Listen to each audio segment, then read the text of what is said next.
Hi, Peter Charles here, Hooked for Life Fly Fishing. And before I get started with this video,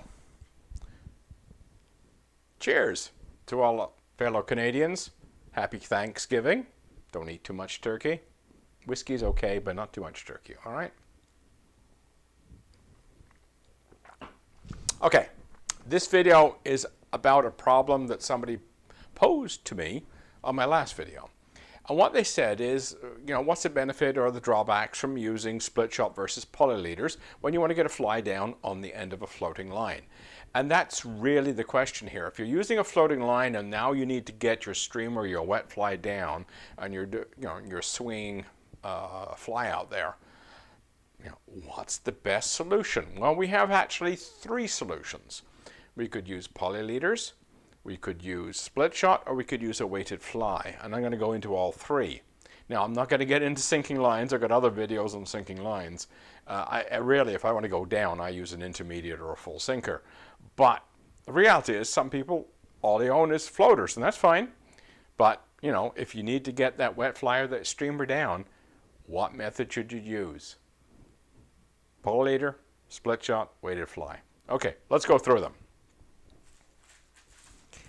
I have a selection of trout-sized PolyLeaders here, and I'm going to stay within a domain of trout and smallmouth bass. I'm not going to get into salmon and steelhead and all that kind of stuff.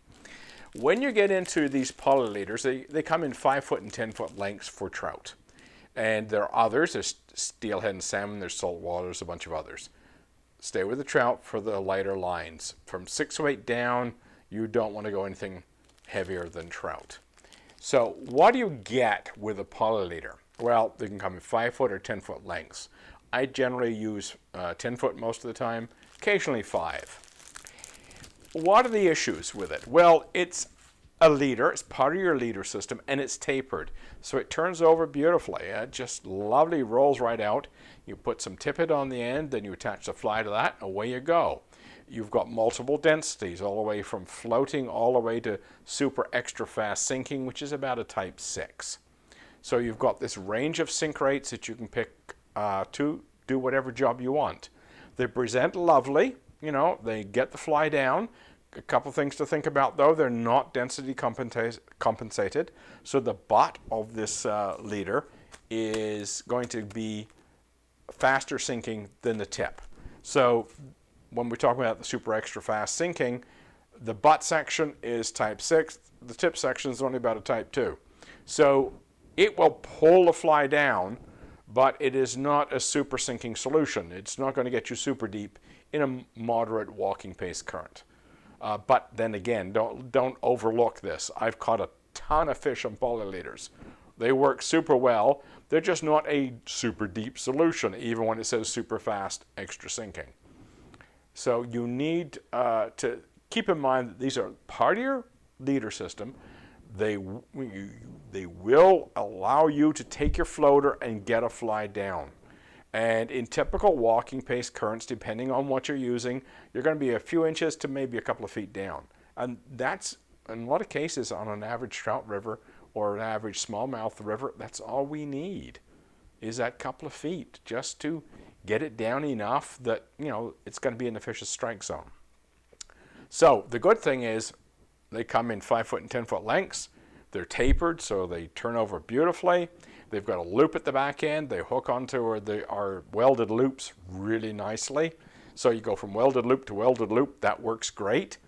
Don't go from a mono loop to PolyLeader. It might work, might not work, depending on your rig and how well you cast and all that other stuff. But the best solution is welded loop to PolyLeader. Whoop, over they go. Beautiful. Okay?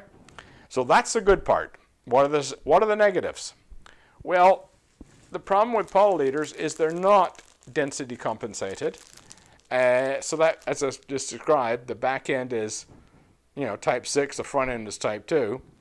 The other problem is they increase in weight as you go up in density. So if you start with the intermediate, it's pretty light, and you get up to the super extra fast sinking, it's quite heavy.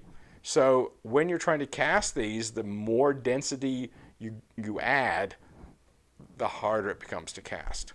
So that's an important consideration.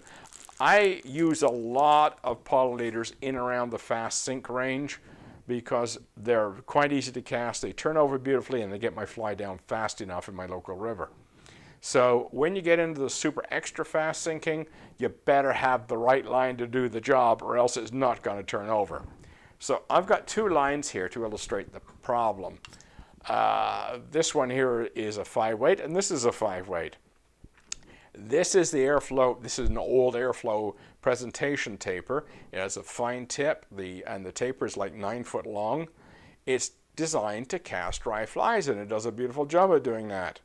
This one is the Kelly Galoop streamer line, and it's got a thick tip, and its taper is 4.5 foot long. So which one would I want to put a PolyLeader on? Guess what? Ain't this one. If you're going to be casting a PolyLeader reliably, smoothly, you want a blunt tapered line like a bass bug line or this Kelly Galoop streamer line, something around a line with a thick tip and a 4-foot front taper, so it has plenty of turnover energy to transmit that energy into the PolyLeader, so the PolyLeader rolls over the tippet, rolls over the fly, and you're good to go. If you're going to hook a 10-foot PolyLeader onto this one with that 9-foot fine front taper, so be aware, you've got to have the right line, the right floating line to turn the heavier ones over. This will manage a lighter one. It isn't going to manage a heavier one. This one can manage pretty well everything in the trout range. So keep that in mind. You've got to have the right fly line to do the job, and the heavier you go, the denser you go, the more blunt the taper has to be to do the job.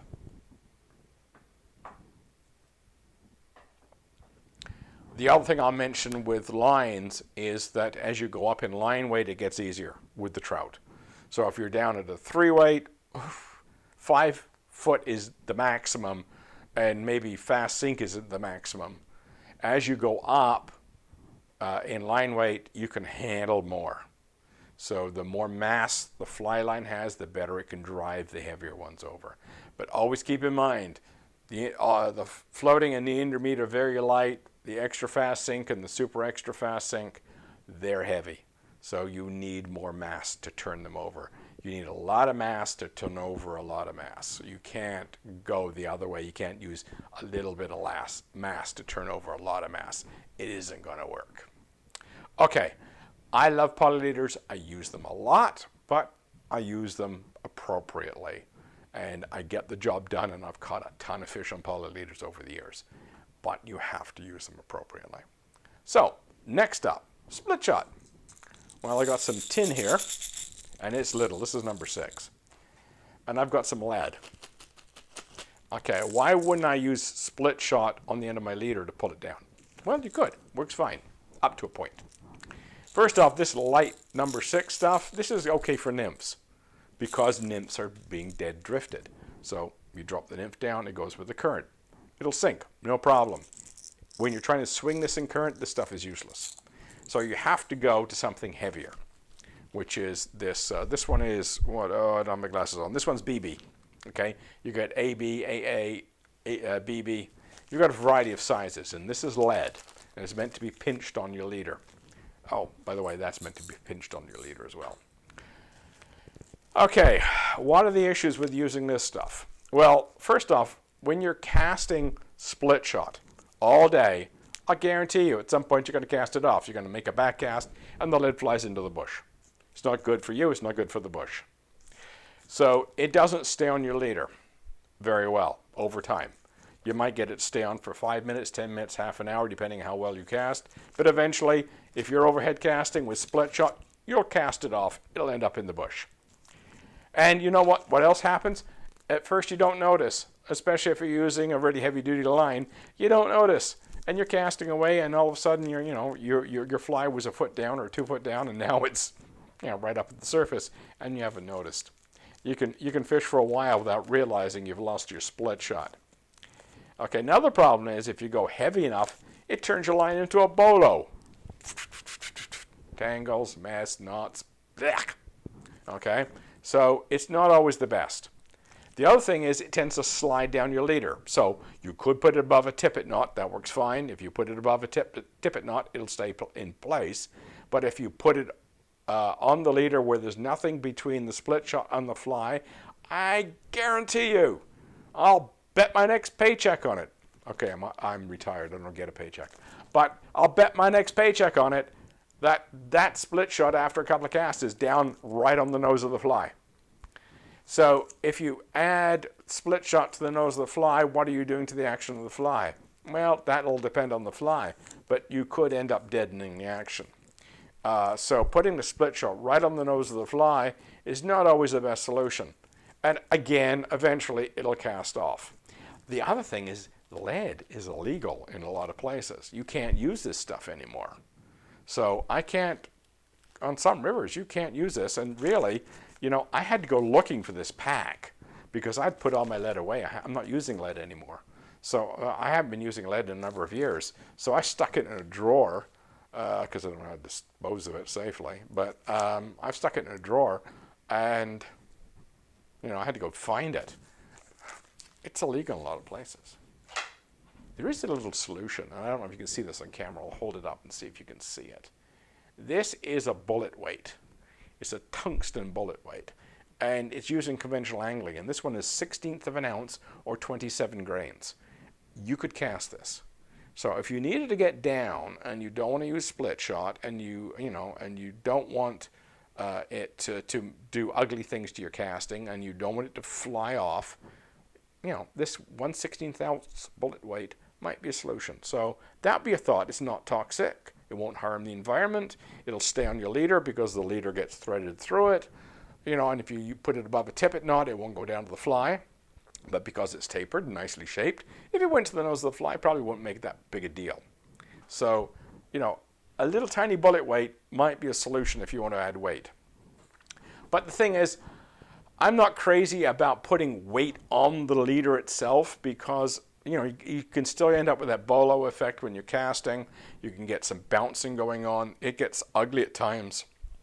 And, you know, I actually, for presentation purposes, I tend to go towards PolyLeaders and away from the weight on the leader. Oh, I almost forgot, you can use the putty too. There's weighted putty you can put on. You put it around a knot. Usually stays put, but there's always a chance you can cast it off as well. Okay, on to the next one, but you know, hang on, a whiskey timeout. This, by the way, is Canadian whiskey. It's Signal a Hill. Lovely stuff. Okay, the other solution is a weighted fly. And this is one of my bass flies it's kind of a goby imitation. I use this in Lake Erie. This thing is got a cone head and it's got lead wraps on the body. It weighs a ton. Bang. You can cast this on an ultralight spinning rod with no problem. In fact, I'm also almost tempted enough to get an ultralight spinning rod to use it with. I can hit bottom in 25 feet of water in Lake Erie with this thing with a sinking line. Okay, this thing gets down. Okay, could you use this in rivers for smallmouth and trout and cast it? The short answer is yes, but there's issues there to think about. First off, when you're using a weighted fly, unless you have very carefully weighted your flies in steps and put, let's say, different colored threads so you can tell which is which, you could have flies that are heavy, medium, light, whatever. Unless you've done something like that, you have no adjustment potential. All right? With PolyLeaders, I can change PolyLeader. With Splitshot, I can add or remove Splitshot. But when you put a weighted fly on the end of your line, there's no adjustment. It is what it is. So you're stuck with whatever weight, depth this gets down to, and you're stuck with the weight that's on there. So unless you've set up your fly box with a light, a medium, and a heavy fly denoted by the color of thread you've used, you know, you're stuck with what's there. The other problem that you get with weighted flies is leader length. You can get deeper with a weighted fly by extending the leader. You can run shallower by making the leader shorter or making it thicker. You can make it run deeper by making the leader thinner. Here's your problem. You get into a certain point where you won't be able to cast it very well anymore. If the leader gets too long, this thing is not going to cast well, and you really have to pay attention to your casting. You really have to make a lot of effort to get a nice, clean cast, because it's not going to handle it properly, and it's going to go, no, don't want to lose that. It's going to go, and you're going to, have an ugly cast. So they don't cast nicely, and they are limited in what you can do with the adjustment. Leader length works up to a point. Leader thickness works up to a point, but there are limits what you can do. So what I'm basically saying, my bottom line is they all work. It depends on the situation and your awareness of the limitations. If you're aware of the limitations, you know what you can get away with and what you can't get away with, it opens up all three possibilities to you.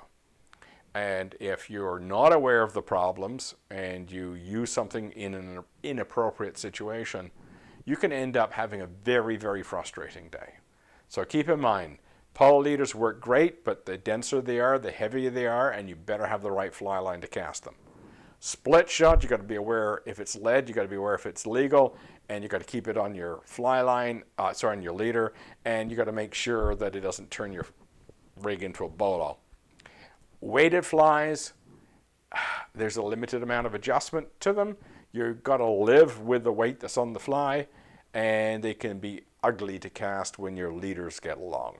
So keep that all in mind, but there are ways to get down with just a floating line, and all these options are open to you. And if you have a bass bug line or one of these streamer lines, go for the PolyLeader. If you don't have a problem with the legality of lead, you can put some split shot above a tippet knot and just cast it very gently, and you'll be able to fish it. Shorter ranges will probably work. And when it comes to the weighted fly, manage your leader length okay, and you can do quite well with it. But just keep in mind, it's basically leader thickness and leader length that's making your depth adjustment, not the fly. So keep that in mind, and all these methods work. Cheers.